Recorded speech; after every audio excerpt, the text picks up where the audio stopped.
Well, hello again, and thanks for tuning in to All Access Pass. I'm your cruise host, Jason, and today we are blessed. We are honored with a fantastic and special guest. He is the one and only Mr. J. Siegel.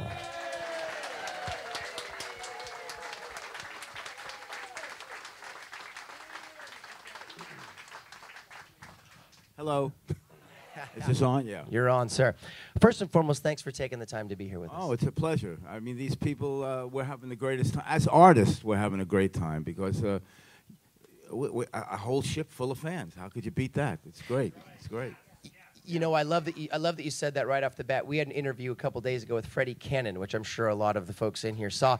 And Freddie's a world-class guy, just an absolute salt-of-the-earth guy. And he said almost the same thing. He came right out, and the first thing he said was, we're not here without the fans. You know, it's the strangers in our lives that make us. And we were talking about it backstage. Yeah, yeah. So like I say, we wouldn't be here if it weren't for you guys here, you know? We support each other. We're so happy that you still support our music because, you know, if you don't have, you know, satellite radio or anything like that in your car, in your home, we don't hear too much of this music anymore, you know? So we love that you come out to see these live shows. We have so much fun because I think I told this to Jason before. I think I'm so fortunate that I think I have the best job in the world because I make people happy. So how could you have a better job than making people happy? You know, so I'm lucky, and it's because of you all that we could still do this. I hope I could still do it anyway. We were discussing briefly the importance of in show business what is called breaking the fourth wall. Now, for those of you that are in the audience that are unsure, and for those of you watching that are unsure, the fourth wall is the invisible wall that exists between the stage and the audience. A lot of entertainers, there's a natural fourth wall, if you will, and that wall, it puts you separate from the performer. Now, I think the better a performer is, in my mind, the less prominent that wall is. And we had just mentioned that backstage. What's your thoughts on breaking that fourth wall? Well, first of all, on this ship, there's no walls. There's no walls. Yeah, fair enough. No walls, no. Yeah, that's a very good question. Like I say, people look at entertainers like they're something different, and they're like from a different species, and when they go back to another planet, you know. But it's not like I was telling Jason, I'm just like you guys. I just have a different job. That's all. And when I'm finished with my job, I go home to my home. I take out the garbage, the recycle. I walk the dog. I do everything. I do everything that you do. You know, it's just that we're so lucky to be. You know, I guess I was blessed with with the talent to be able to sing a few octaves and make a few hit records for myself and for a whole bunch of other artists. So to me, there, especially on the Malt Shop Cruise, there's no wall. As you see, we walk through the dining room. We're saying hello, and I'm saying, food in my mouth. You know, can I wait till I swallow and I will answer the question? You know, but no, it's terrific. No one. Yeah, oh, you're welcome. I think I can speak for everyone in this room, and certainly everyone on the ship. You are incredibly accessible. I've seen you out so much, and you're so chatty, and you're so pleasant, and you're just everywhere. Thank you. And my wife too. And your wife, yeah. She taught me everything I know. She's got to put up with you, so I can only smile, imagine. Walk around, and say hello to people. You Yeah. know, okay, dear, I will do that. Yes, yeah. So if you don't mind, sir, tell us a little bit about, I know you discussed it kind of briefly in the show. Tell us about the very early days of the Tokens. How did it come together? I know Neil Sedaka was there. Yeah, well, back right in 1865, right after the Civil War, when I went, no. You look good, man. You look good. For 1860, no. We started the group. I was about 16 years old. It was in Lincoln High School in Brooklyn, New York, and I was in the chorus in Lincoln High School. That was my favorite subject, the chorus. Much better than math. I liked the chorus. And we would sing together. He would sit next to me. And he asked me one day if I would come over to his house after school. He lived only about 5 blocks from where I lived in Brooklyn, and he was going to start a rock and roll group. So I thought, oh, that sounded pretty cool, you know, that's a rock and roll group. So I went over to his house one afternoon after school. He sat down and he played the piano, and I sang a few songs. And he loved the way I sounded, and that's how the group got started. And it was in Lincoln High School, and we were first called the Link Tones. That was the name of the group before it became the Tokens. But it was Neil Sedaka, was myself, a fella named Hank Medris, and there was a girl in the group as well. Her name was Cynthia Zolliton, and that was the original Tokens. And we started in high school when I was just a kid. I had a great moment last year. I was doing this exact interview with Neil, and I said probably what most people forgive me. I'm gonna immediately stick my foot squarely in my mouth. What I've heard a lot of people say, I said, Mr. Neil Sedaka. And Neil came out, and he very politely sat down. Anyone that's here last year will remember this moment. He looked at me, and he goes, Jason, he goes, I love you, but it's Sedaka, like cracker. That sounds like Neil. Yeah. He said it very cutely and sweetly, but it was a great moment where he was instructing me kindly on camera in front of everybody that it's not Sedaka, it's Sedaka, which I thought was pretty funny. Which he was pretty successful in Japan in that area because they thought it was Japanese. Sedaka. You know? Then they went to the show. What? So you start when you're 16. What kind of gigs are you guys doing at 16? We did a lot of high school dances, of course, you know, the proms and the high school dances. At that time, there were a lot of USO shows at that time. And we used to do a lot of shows for the Army and the Navy and get paid about, you know, nothing. No, but we just loved performing. It was, you know, we just loved doing it. We loved hearing the harmony. And the different thing about our group, being with Neil Sedaka, is that at that age he was already writing his own songs, and we weren't singing the songs that we heard on the radio. We were doing that as well, but we were singing original Neil Sedaka songs, and it was, you know, that was what made us different. We were singing original material. What kid was writing songs at that time, you know? Well, what kid was writing hit songs? I'm sure there were plenty of poems out there. His mom was very disappointed when he was going to, you know, go into the rock and roll business because he was an accomplished classical pianist. I don't know if any of you have ever seen Neil. Probably a couple of years ago. Last year, he was on last year for me. But he went to Juilliard. You know, he got a scholarship to the Juilliard School in New York City, and you know, his parents thought he would be, you know, like Arthur Rubinstein playing in Carnegie Hall. But he played in Carnegie Hall, but he sang, you know, Happy Birthday, Sweet 16. I mean, it's a shame they had to settle for one of the most successful writers of all time. I mean, it's poor them. And, you know, like Neil as well. You know, you see him, you think there's the fourth wall with Neil, but he's just the same as he was to me in high school. In fact, I know this is going to sound like I'm, you know, like a big deal, but 2 weeks ago, we have like a little reunion a couple of times a year. So I had dinner in New York City. It was myself, Neil Sedaka, Lou Christie, and Dion. It was a great dinner. And people actually left us alone at the table. But there was a lot of history there at that dinner. But we have a great time. We know each other for 50 years, you know. What's cool about that story, too, is Luke Christie was with us last year, and Dion's with us next year. So Dion he's a great performer, a lot of hits. Terrific. So who did you look up to as performers? You know, you're just kids, you're in your teens, and as you're starting to grow there, who were you idolizing, so to speak? I don't know. Who was I idolizing? When I was a kid, you know, we turned or emulating even. I mean, when we turned on the radio. Remember radio? Remember you turned it on. You had to wait till it to warm up. You don't remember? I'm telling you, I do. The radio had to warm up. The black Zenith radio, right? And you know, at the end of the dial on the radio, at the very end, I used to listen to all the R&B stations. They wouldn't play them in the middle of the dial. You had to go all the way to the end to hear groups like the Flamingos or the Moonglows or the Cleftones or the Heartbeats. You all are old enough like me to remember all these artists, and that's what I love to listen to, the great harmony and just the beautiful love songs that they did, and that's who I grew up. I also grew up listening to. I loved country music. Yeah, when I was about 6 years old, my favorite song was a song called Lovesick Blues by Hank Williams. And I lived right near Coney Island, the big amusement park. You heard about Coney Island, where you could put a quarter in a booth and make a record. And I was able to yodel like Hank Williams, and I recorded my first record when I was 6 years old for 25 cents in Coney Island, singing the Lovesick Blues by Hank Williams. Yeah. And where is that recording today? If I only knew where that was, I don't know.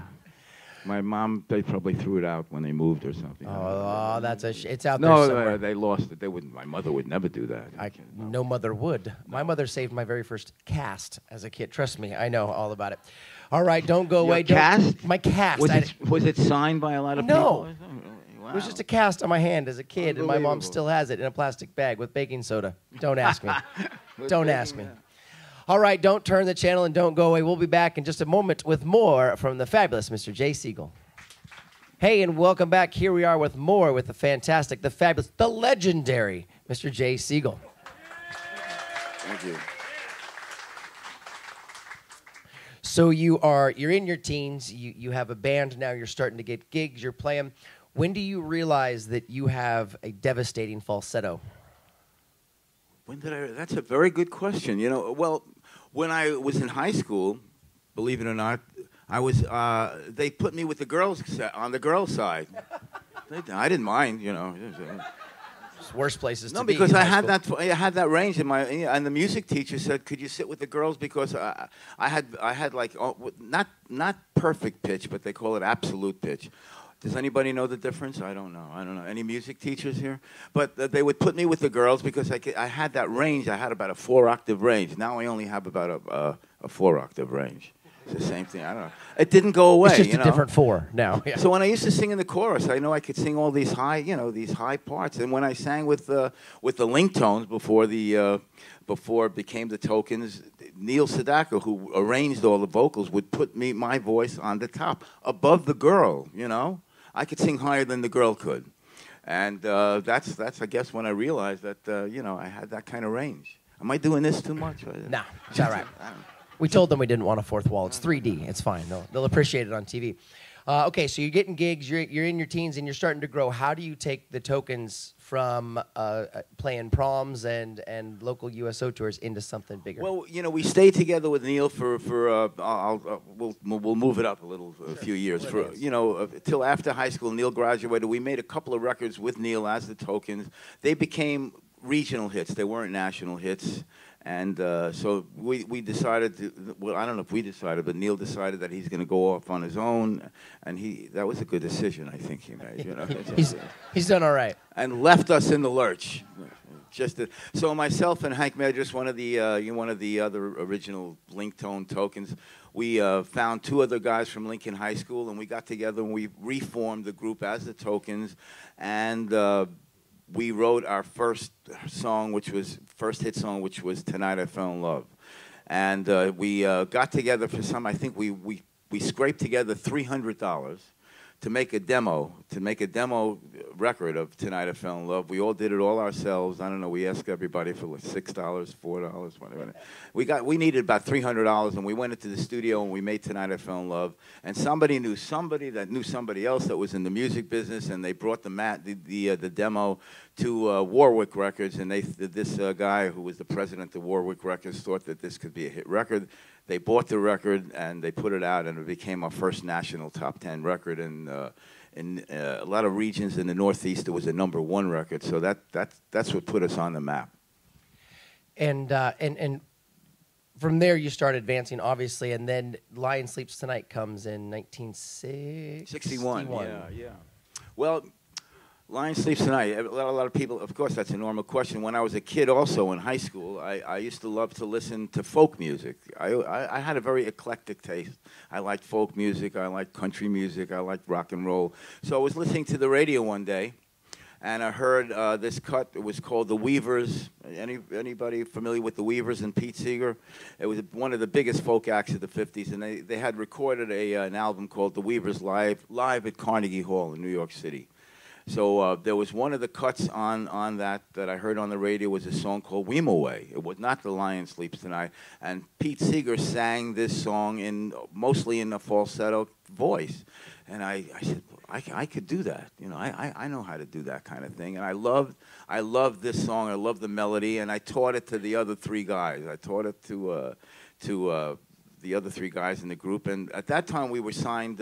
We left Warwick Records, and we had a contract with RCA, and we had a bunch of records out on RCA that were, they charted, but not really big. So we one day we got around the piano at RCA Victor, and we sang "Weem Away" for them, and they thought that this was one of the most unusual melodies that they've ever heard, but they thought that we should write they should write a lyric to it because you know, what is Weemaway? Nobody know. You know, it was pop. You know, it was the popular music that you can't put out a record like that.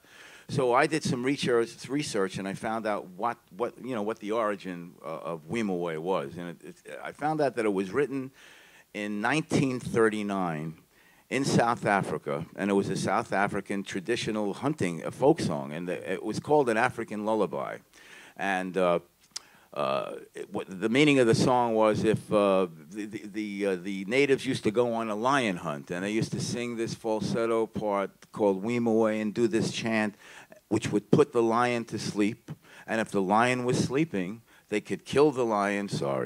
And the village would have lion meat for the next 3 months, so nobody would starve to death. But that's a story. So they took what this song really meant, and they wrote this lyric to The Lion Sleeps Tonight. So wait a minute. Lion Sleeps Tonight is actually a hunting song for lions, and now it's featured in Lion King. This is fantastic. Exactly. It's really round. I never thought of that, full Jason. circle, yeah. Wow. So anyway, we went into the studio a couple of, maybe about a week later, and I was handed a legal pad with the lyric of The Lion Sleeps Tonight, to be The Lion Sleeps Tonight. And the way the lyric was written, I couldn't fit in the lyric to the melody that the original Weemaway had been. So I had to improvise, and right there at the studio, I wrote in my head 8 bars of the melody, of a new melody of The Lion Sleeps Tonight, which is the second 8 bars of the song, and that's how I had to fit this new melody in to the lyric, and the record was put out, and it was one of the strangest records. You know, the reviews were, what is it? I've never heard anything like this before. And this is the truth. 3 out of the 4 guys, and 3 out of the 4 guys in the group did not want this record to be released. They said, this record will never be a hit. Were you kidding? There was, records like Why Do Fools Fall in Love, or things like that. So the record was released. I think the first station to play it was a station in Hartford, Connecticut. And it just spread across the country, and in 4 weeks, took 4 weeks, it became #1 in the United States, and sold about 3 million records. So cool. And then the strangest thing, because we were on RCA Victor Records, which was an international label, that in the following 3 months, if you came to the show, you know this, it was #1 in 36 countries all over the world. And we were one of the first acts to tour. We're touring all over Europe. 4 kids from Brooklyn, New York, and we're landing in a plane in Madrid, Spain, and everybody knows who we were. It was like surreal. We couldn't believe it. They know who we are. They don't even speak English, but they all knew The Lion Sleeps Tonight. Well, Weemaway, fortunately, doesn't require a lot of grasp of English. They can just kind of... as it takes off... Very sharp, this guy. As it takes off, obviously, and explodes, and then, as you explained in your show, the lull eventually happens with all music, sure. But then it re-hits the charts, obviously, through The Lion King. And tell us a little bit about what it's been like now that, it's a very prominent song. Even right this moment, it's... Well, it's still played every day somewhere all over the world. Of course, when the Disney company put the song into the movie, RCA Victor, that they owned the master of The Lion Sleeps Tonight. They re-released the record again, and it became not only in the United States, it became a worldwide hit again for the second time some 40 years later. And as I say on stage, we then also acquired a new audience of 5-year-old kids. Yeah. Every kid in the world knows this song because they play it in nursery schools, they play it in kindergarten, and if anybody turned on the TV lately, it's on. Anybody have a Sleep Number bed? Yeah. Thank you very much.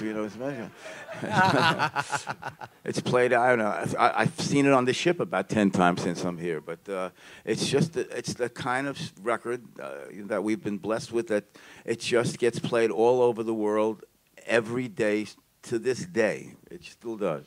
Which is an absolute blessing. That's a pretty amazing thing for a song that was written in 1961. It was written in the original song was right. It was recorded in 1939. Yeah. Yeah, that's absolutely amazing. Yeah, it's still. It's got to be mind-boggling. It is. It is. But and that's one of the reasons. We've had a lot of other records that were not like The Lion Sleeps Tonight. That's once in a lifetime. But that's why we're here today. But you came to hear me sing it, and I could still sing it in the same key most of the time. Thank you. I was just gonna say, with all due respect to every artist that we're blessed to see on Malt Shop Memory, you know, not everyone hits every note that they used to at some, and it's completely understandable. You know, there's people are aging slightly, and I've got to say that my jaw dropped when you nailed every single note in that song. So impressive, so impressive. I don't know, you know, I open my mouth and the notes come out. So, well, they say, well, you know, how do you keep that sound, or how do you keep your voice in such pristine? Yeah, once I had a few years ago I had a throat problem, so I went to the ENT guy, and he did an endoscopy, and he said, your vocal cords are in pristine shape like a teenager still. So I only attribute this after work, as you know, I call this work, even though it's a great job. I go home. That's the secret, going home after work. You know, a lot of these acts of the 50s and 60s would do a show and party all night and go to the bars and go to the parties. I never did that. I just went home, and like I said, this is my job. After job, I'm just like you guys. You know? And 50 years later, you're nailing those notes. I'm still doing it. I don't know how much. It still works. Amen. Don't turn the channel. Don't go away. Back with more Jay Siegel in just a moment. Welcome back. Thanks for not turning the channel. Here we are with segment number 3 in All Access Pass with the wonderful Mr. Jay Siegel. All right, thank you. Now, as I explained a little bit in the beginning, I like segment number 3 to be our questions from the audience segment. So the audience had the opportunity to write down on some cards their questions, and I've got a few of them here. And if you wouldn't mind, we'll dig right in. Love you, love your voice. Tell us a little bit about your family. You got three kids, 5 grandkids? I have been, 2 weeks ago, because I say I go home after work, 2 weeks ago I celebrated my 55th wedding anniversary. Awesome. With the same person. Not 55 cumulative. No. I have 3 kids. I have 5 grandkids. My oldest granddaughter is 24 years old, and my youngest grandson is 3.5. But I have when my daughters were 10 and 12, that's when I had my third child, and they all live back in New York, not too far from where I live. My son was living out in California for about 10 or 11 years. In fact, for about 5 years, he's a great piano player. He was my musical director on the road for about 5 years. And then he got another job with a company called Live Nation, one of the biggest concert promoters in the world. And I said, well, you're going to leave me? Oh, no, his friends would say, well, how come you left your dad? You know, he said, well, I got a real job now. He said, so I said, thanks a lot. You got, you know. You know what I mean by a real job. Yeah, I absolutely. That was from Doris, by the way. Doris from Newtown, Pennsylvania. How was that? Newtown. Okay. Yeah. Peter says, what overseas countries would you like to tour into if you could, and how important is it for The Lion King to have been showing for an overseas trip to be successful?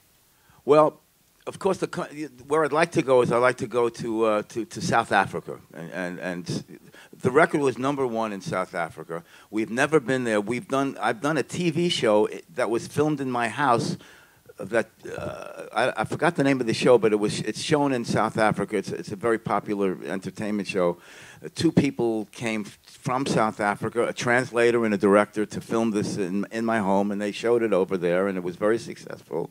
But we have never been there, and I would love to go over there. You know. What's been your favorite tour so far? This one, of course. Was that the right answer? That was a setup, yeah. No.